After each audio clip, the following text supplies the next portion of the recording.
Hello दोस्तों, स्वागत है आपका एक बार फिर से हमारे YouTube channel to good classes पर। जैसे कि हमने सिंधु घाटी सभ्यता पहले पार्ट में पढ़ी थी। सिंधु घाटी की सभ्यता कैसे खोज हुई, कैसे उत्खनन कार्य किया गया, जॉन मार्शल अध्यक्ष बनाए गए दयाराम साहनी द्वारा, उसका उत्खनन कार्य किया गया। फिर हमने उस पढ़ा सिंधु घाटी सभ्यता का शहर नियोजन किस प्रकार था, उसका वाणिज्य व्यापार किस प्रकार होता था, उसकी लिपि क्या थी। इसी प्रकार इसी क्रम में आज हम पार्ट सेकंड में पढ़ेंगे सिंधु घाटी सभ्यता के महत्वपूर्ण स्थल के बारे में। वहाँ से जो भी महत्वपूर्ण स्थलों की खोज हुई है, आज हम उनके विषय में चर्चा करेंगे। आइए दोस्तों, शुरू करते हैं। पहला हम पढ़ेंगे हड़प्पा, जो कि सिंधु घाटी सभ्यता का एक सबसे पुराना और सबसे प्रमुख स्थल माना जाता है, जिसकी खोज हुई थी दयाराम साहनी के द्वारा 1921 में की गई। यह रावी नदी के किनारे स्थित है और जो इसकी खोज का श्रेय तो दयाराम साहनी को जाता है, लेकिन जो हड़प्पा का नामकरण हुआ वो चार्ल्स मेसन के द्वारा किया गया। हड़प्पा जो नाम दिया गया इस स्थल को, वो चार्ल्स मेसन के द्वारा दिया गया। खोज दयाराम साहनी ने 1921 में की।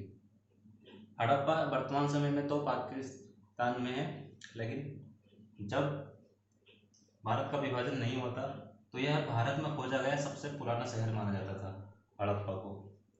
यहाँ से हमें क्या क्या प्राप्त हुई वो देख लेते हैं हम।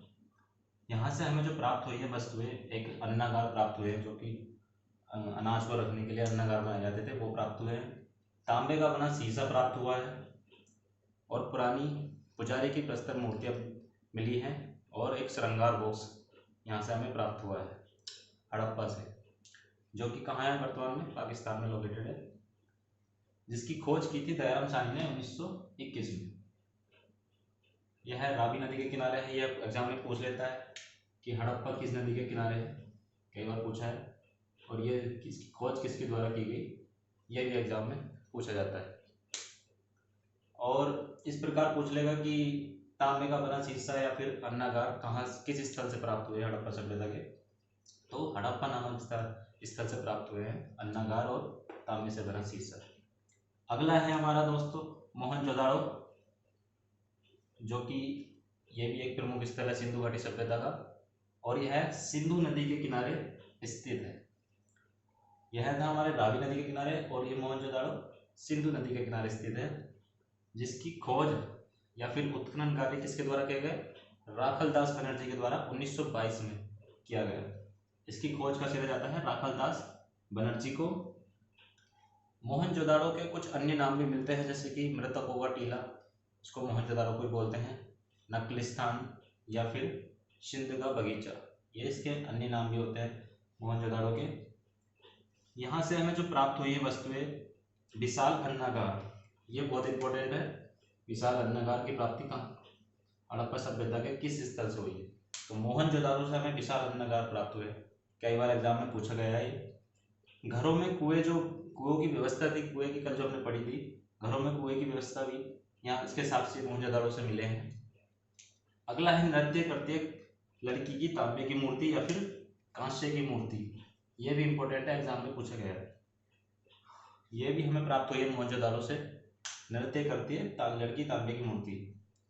अगला स्थल है हमारा धोलावीरा, जो कि कहाँ पड़ता है इस टाइम, यह गुजरात में है।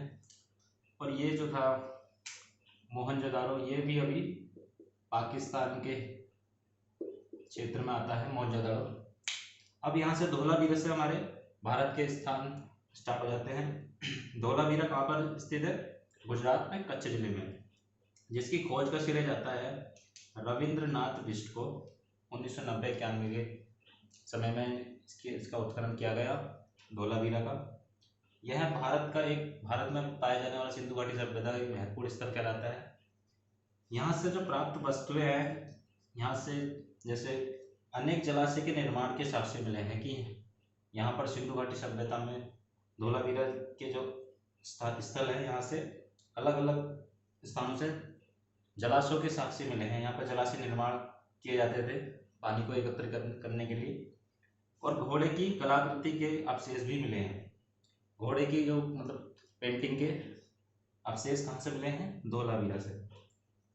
अगला हम देखेंगे, आइए अब हम पढ़ेंगे अगला स्थल सिंधु घाटी सभ्यता का, जो कि है रोपड़, जो वर्तमान समय में कहाँ पे पड़ता है, पंजाब में।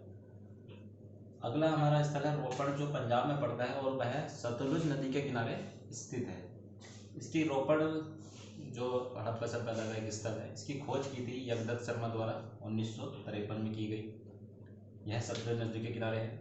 ये तीनों पॉइंट इंपॉर्टेंट है, पंजाब और सतलुज नदी के किनारे और उसकी खोज। पेपर में ऐसे पूछ सकता है कि रोपड़ जो है सिंधु घाटी सभ्यता का स्थान किस राज्य में पड़ता है, किस नदी के किनारे पड़ता है और इसकी खोज किसने की थी। तो तीनों उत्तर हमारे सामने हैं। रोपड़ पंजाब राज्य में पड़ता है, सतलुज नदी के किनारे स्थित है और जगदत्त शर्मा द्वारा इसकी खोज की गई। यहाँ से हमें क्या क्या साक्ष्य मिले हैं, अब हम वो पढ़ते हैं। यहाँ से क्या है, मानव को कुत्ते के साथ दफन कराने के साक्ष्य प्राप्त हुए हैं। मानव को कुत्ते के साथ दफनाया गया हो, ये साक्ष्य कहाँ से मिले हैं, रोपड़ पंजाब से मिले हैं। और ये पॉइंट इतना इम्पोर्टेंट है, एग्जाम में कई बार रिपीट हुआ है। कुत्ते को मानव के साथ किस हड़प्पा सभ्यता के किस स्थल में से प्राप्त साक्ष्य हुए हैं कि मानव को कुत्ते के साथ दफनाया गया है, ये हुए हैं हमारे रोपड़ पंजाब में। अगला है इमारतें व भवन मिट्टी का निर्माण जो है पत्थरों से, मिट्टी तथा पत्थरों से इमारतें और भवनों का निर्माण किया जाता था रोपड़ में, जो वर्तमान में पंजाब में है। यहाँ से मुख्यतः दो ही पॉइंट है, मानव को कुत्ते के साथ दफनाया हुआ साक्ष्य मिला है और इमारतें और भवन जो है मिट्टी और पत्थरों से बने होते थे। ये साक्ष्य हमें रोपड़ पंजाब से मिलते हैं। अगला है हमारा चौहंदरो या फिर चौहंदारो, जो कि कहाँ पर पड़ता है, गुजरात में पड़ता है।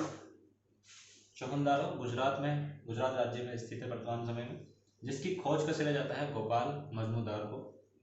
गोपाल मजूमदार 1931 में इसकी खोज की या फिर उत्खनन किया और यहाँ से कुछ वस्तुएं प्राप्त की, जैसे मोती बनाने का कारखाना। मजूमदार को यहाँ पर मोती बनाने का कारखाने के साक्ष्य मिले हैं। रंजन शलाका, रंजन शलाका है जैसे इसको बोलते हैं इंग्लिश में लिपस्टिक, इसके साक्ष्य यहाँ से मिले हैं रंजन शलाका के, चौहंदारो गुजरात से। अगला है बैलगाड़ी चलाते हुए व्यक्ति के साक्ष्य, जो कि बहुत ज़्यादा इंपॉर्टेंट है। एक तो ये मोती बनाने का कारखाना और बैलगाड़ी चलाते हुए व्यक्ति के साक्ष्य चौहंदारो गुजरात से मिले हैं, किसको, गोपाल मजूमदार को।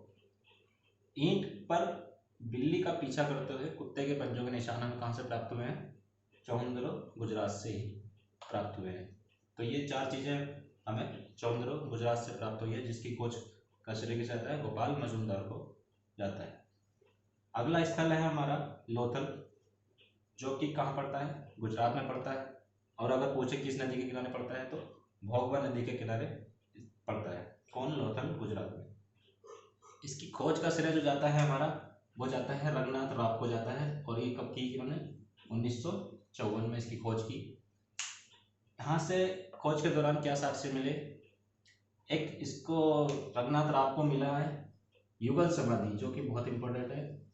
ऐसा एग्जाम में पूछा गया है कि हड़प्पा सभ्यता के किस स्थल से युगल समाधि के साक्ष्य मिले हैं, तो युगल समाधि हमें मिली है लोथल, गुजरात से। अगला है माप तोल की प्रणाली के साक्ष्य। माप तोल की प्रणाली के साक्ष्य हमें कहाँ से मिले हैं, लोथल, गुजरात से। और एक बंदरगाह होता था यहाँ का प्रमुख बंदरगाह, गोदीवाड़ा, ये कहाँ है, लोथल, गुजरात में स्थित है। अगर पूछे कि प्रसिद्ध बंदरगाह हड़प्पा सभ्यता के या सिंधु घाटी सभ्यता के किस राज्य में स्थित है, तो गुजरात इसका आंसर होगा। अगला है, तो यहाँ से हमें कितने साक्ष्य मिले हैं, एक तो युगल समाधि जो कि बहुत इंपॉर्टेंट है, और मापतोल की प्रणाली के साक्ष्य, और ये बंदरगाह गोदीवाड़ा जो है इसके साक्ष्य, इन तीनों चीज़ों के साक्ष्य मिले हमें लोथल, गुजरात से, जिसकी खोज की थी रंगनाथ राव ने। अगला स्थल है हमारा बनावली, जो कि हरियाणा में पड़ता है। इसकी खोज की थी रविंद्र सिंह ने। बनावली जो हरियाणा में पड़ता है, जिसकी खोज की थी रविंद्र सिंह ने। यहाँ से हमें देखते हैं क्या साक्ष्य मिले हैं। यहाँ से साक्ष्य मिले हैं पकी मिट्टी का खिलौना, ये इंपॉर्टेंट है। पकी मिट्टी से बना हुआ एक खिलौना रविंद्र सिंह को यहाँ से मिला, बनावली, हरियाणा से। और अगला है अत्यधिक मात्रा में जौ के दाने, जो कि हमें इससे पता लगता है कि सिंधु घाटी सभ्यता के लोग जौ की फसल के बारे में जानते थे। और आइए दोस्तों अगला स्तर पढ़ते हैं। जो होगा हमारा रंगपुर। रंगपुर जो कि गुजरात में स्थित है, जिसकी खोज की थी रघुनाथ राव ने 1957 से 58 में। रंगपुर जो कि गुजरात में स्थित है, इसकी खोज का श्रेय हमारा जाता है रघुनाथ राव को, जिसकी खोज की थी 1957-58 में। यहाँ से हमें क्या मिला है रंगपुर से, तो रंगपुर से हमें प्राप्त हुआ है चावल के साक्ष्य। चावल के साक्ष्य प्राप्त हुए हैं कि हाँ वहाँ पर हड़प्पा सभ्यता के लोग, सिंधु घाटी सभ्यता के लोग चावल की खेती भी क्या करते थे। ये कहाँ से पता चलता है हमें, रंगपुर गुजरात से हमें ये जानकारी प्राप्त होती है। अगला स्थल है हमारा कालीबंगा। कालीबंगा कहाँ है, राजस्थान में स्थित है और घग्गर नदी के किनारे स्थित है, जिसकी खोज का श्रेय जाता है ब्रजवासी लाल नंदा को, जिसकी खोज की थी 1961 में ब्रजवासी लाल नंदा द्वारा। और यह हमारा राजस्थान में घग्गर नदी के किनारे स्थित है। यहाँ से हमें साक्ष्य जो मिले हैं, बहुत सारे साक्ष्य हैं। यहाँ पे देखिए चूड़ियों का कारखाना, हमें चूड़ियों का कारखाने के साक्ष्य कहाँ से मिले हैं, कालीबंगा राजस्थान में मिले हैं। 7 क्रम में अग्नि वेदिकाएं, जिसको हवन कुंड भी बोलते हैं 7 क्रम में, वो कहाँ से मिली हैं, कालीबंगा राजस्थान से हमें प्राप्त हुई है। तांबे का बना बैल भूकंप के साक्ष्य, लकड़ी का हल एवं जुते हुए खेत के साक्ष्य। ये जो है जुते हुए खेत के साक्ष्य कहाँ से मिले हैं, कालीबंगा राजस्थान से। कई एग्जामों में पूछा भी गया है कि जुते हुए खेत के साक्ष्य हड़प्पा सभ्यता के किस स्थल से प्राप्त हुए हैं, तो ये हुए हैं हमें कालीबंगा राजस्थान से। जैसे ऊंट की हड्डी हो गई, सजावटी ईंटें, धान की भूसी, ये कहाँ से प्राप्त हुए हैं सब, ये सब कालीबंगा राजस्थान से प्राप्त हुए हैं। एक बार इसको हम दोबारा देख लेते हैं। कालीबंगा कहाँ स्थित है, राजस्थान में स्थित है, घग्गर नदी के किनारे स्थित है। खोज का श्रेय जाता है ब्रजवासी लाल नंदा को। और यहाँ से क्या क्या हमें साक्ष्य मिले हैं, चूड़ियों का कारखाना, 7 अग्नि वेदिकाएं या फिर हवन कुंड, तांबे का बना बैल भूकंप के साक्ष्य, लकड़ी का हल और जुते हुए खेत के साक्ष्य, ऊंट की हड्डी भी यहाँ से मिली है, सजावटी ईंटें और धान की भूसी, सभी हमें कहाँ से प्राप्त होती हैं, कालीबंगा राजस्थान से। इंपॉर्टेंट है, इसको याद रखना। आगे हम पढ़ेंगे सिंधु घाटी सभ्यता एक विकसित सभ्यता थी, अचानक से उसकी समाप्ति हो जाती है। तो उसकी समाप्ति के लिए अलग अलग हमारे जो इतिहासकार हैं या फिर पुरातात्विक हैं, उन्होंने अलग अलग इसकी वो बताए हैं कारण। जानते हैं इसके क्या कारण रहे होंगे। सिंधु घाटी सभ्यता की समाप्ति के कारण ये 4 मुख्यतः कारण बताए जाते हैं। इसमें पहला है बाढ़, एक है अचानक समाप्ति, फिर है महामारी या जलवायु परिवर्तन। जिसमें पहला पढ़ेंगे हम बाढ़। बाढ़ को किस किसने कारण माना है कि सिंधु घाटी सभ्यता बाढ़ के कारण नष्ट हो गई, ये कारण माना है RS राव ने और हमारे जॉन मार्शल।